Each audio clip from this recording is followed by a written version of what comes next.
Assalamualaikum warahmatullahi wabarakatuh. Hai semua, perkenalkan nama saya Firda, NIM saya 2110-1273-2001. Saya dari kelompok 9 Diska Kuliah.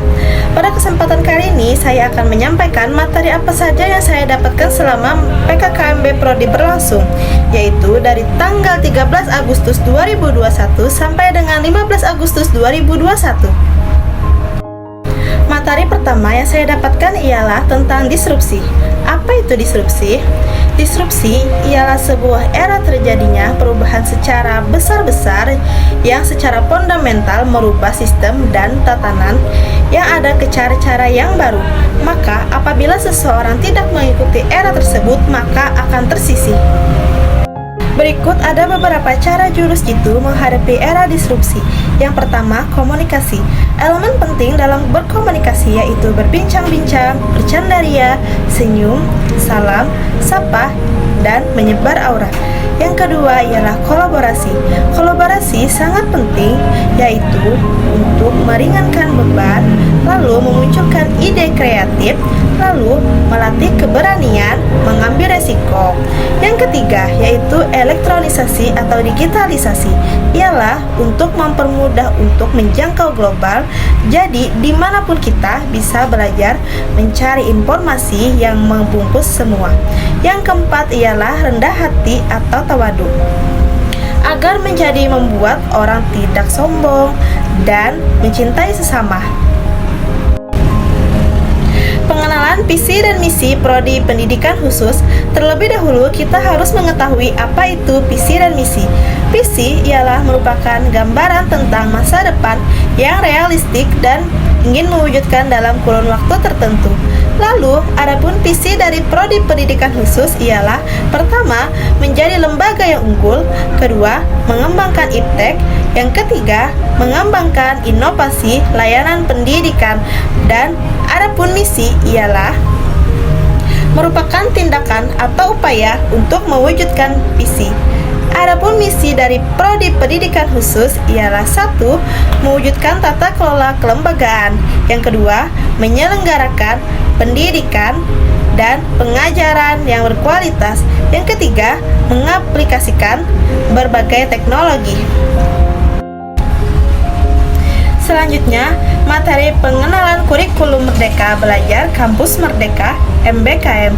Yang dimaksud dengan kurikulum ialah pembelajaran untuk mencapai tujuan pendidikan tertentu. Lalu, kurikulum yang dipakai di UNLAM pada tahun 2021 ini ialah kurikulum Merdeka Belajar Kampus Merdeka MBKM yang memiliki latar belakang mahasiswa menghadapi perubahan sosial, budaya, dunia kerja, dan pemajuan teknologi yang pesat. Dan adapun tujuan dari MBKM ialah program hak belajar 3 semester di luar prodi, ialah untuk meningkatkan kompetensi lulus baik soft skill maupun hard skill agar lebih siap dan relevan kebutuhan zaman. Selanjutnya, pengenalan tentang SIMARI. UNLAM memiliki sistem informasi yang dinamakan dengan SIMARI, dikembangkan dengan informatis, sistematis, mandiri, partisipatif, utuh, dan non-redundansi, yang mana mampu mengelola sistem informasi UNLAM. SIMARI juga dimanfaatkan untuk mengisi presensi, mengetahui silabus kuliah, mengunduh materi, mencek tugas, mengumpul dan mengupload tugas, diskusi, kemudian banyak hal lain yang dapat dilakukan di dalam SIMARI.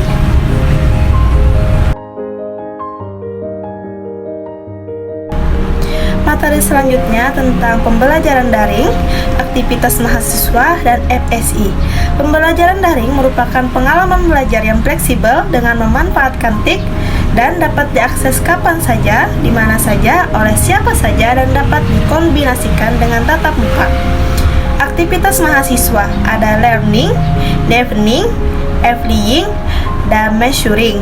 Learning yaitu pembelajaran materi online berupa rangkaian kombinasi teks, visual, video, animasi, simulasi, atau game, dan lain-lain secara online. Lalu deepeningnya itu mahasiswa berperan aktif dalam forum diskusi, termasuk mengajukan diskusi dalam chatting mahasiswa maupun mengikuti video konferensi. Lalu juga ada FDing, merupakan mahasiswa mengajar atau menyelesaikan tugas online, baik tugas individu maupun tugas kelompok.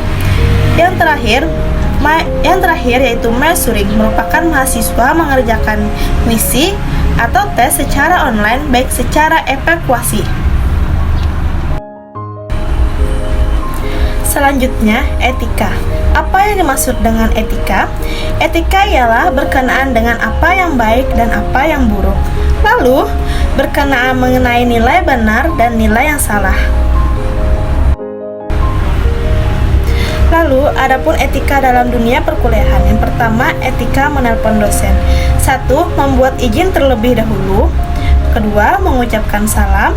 Ketiga, menyebutkan identitas dan utarakan apa yang ingin disampaikan dengan singkat dan jelas. Yang kedua, etika berpakaian dan berhias. 1. Sopan, menutup aurat dan rapi. Kedua, tidak memakai kaos oblong.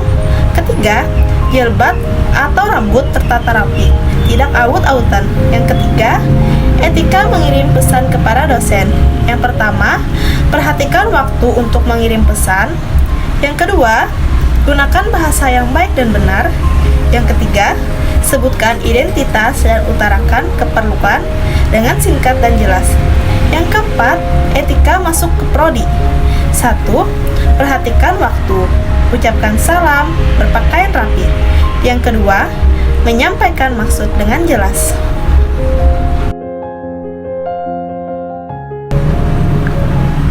Selanjutnya menjelaskan tentang laboratorium pendidikan khusus.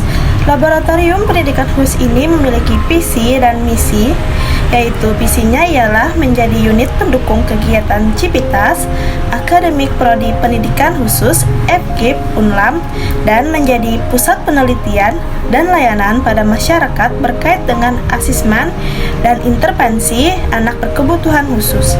Lalu misinya ialah 1. Mendukung program-program studi pendidikan khusus dalam menyiapkan pendidik dan kependidikan di bidang pendidikan khusus yang kompeten dan profesional. 2. Mendukung prodi pendidikan khusus dalam mengembangkan ilmu dan teknologi di bidang pendidikan khusus.